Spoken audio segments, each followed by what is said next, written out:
Hello, my name is Nell and I have things to say about disability, chronic illness and mental health. I live with all of these things, as do many other people, and in my videos on my channel I talk about them. Partly to connect with other people who experience these things as well and to let them know they are not doing this alone. But also to reach out to people who have no idea what this life is like and to hopefully offer them some insight into why we're so tired, why we're so defeated.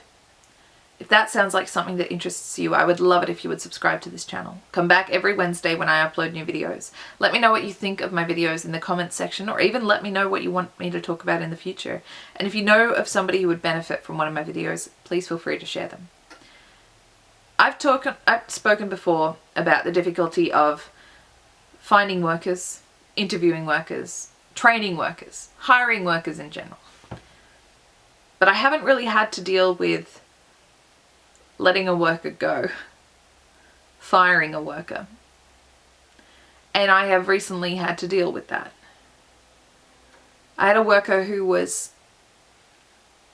putting my health at risk, in a way.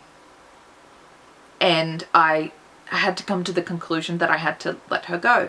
But it took me months to come to that conclusion. For a couple of reasons.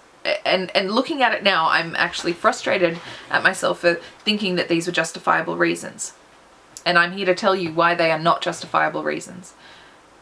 Partly was this beggars can't be choosers attitude of, I don't actually have enough workers to go around, so if I let this one go, who's going to fill their shifts? You know, I don't have the luxury of having so many workers that I get to just keep the ones I really like. You know, the thought that I would risk my health just because I don't have enough workers to go around. It's sad, but it's the reality of care.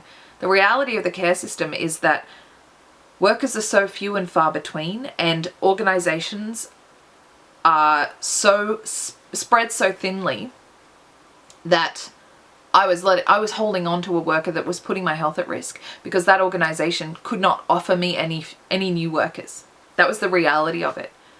But the other side of it was that I was concerned for my worker. I was concerned that letting her go might affect her income, might affect her shifts. I would take away some of her shifts. That would affect her income.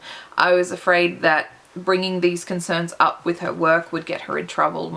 It might embarrass her.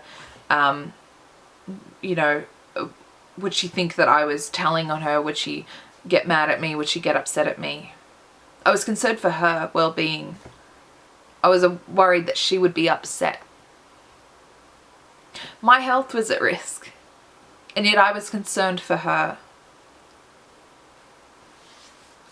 I just want to say this: if you are receiving care, learn from my mistakes. If you are receiving care, your responsibility is not your worker, is not their well-being, is not their job, is not their level of embarrassment, is not their self-esteem. None of that is your responsibility. Your responsibility is your own health and well-being and comfort. That is the only thing you need to worry about. If you have a worker that makes you feel uncomfortable, you can let them go. You can fire them, and you should not feel bad about costing them hours, costing them income. If somebody puts you at risk, you can fire them and not feel worried about costing them income. All right. It took me months, and when I finally contacted the organization, my contact at the organization was like, oh my gosh, I want you to feel comfortable coming to me anytime. Like, what? Why? I said, oh, I just didn't want to get her in trouble, I guess. Like, and you don't have any other workers to give me. It's not my responsibility. She was putting me at risk. I should have just let her go immediately when it happened. Her job is not my responsibility, and her feelings are not my responsibility. I am my responsibility. That's it. At the end of the day, that is it. Learn from me, please. Put yourself first. All right. That's all for this one. Put yourself first. Bless.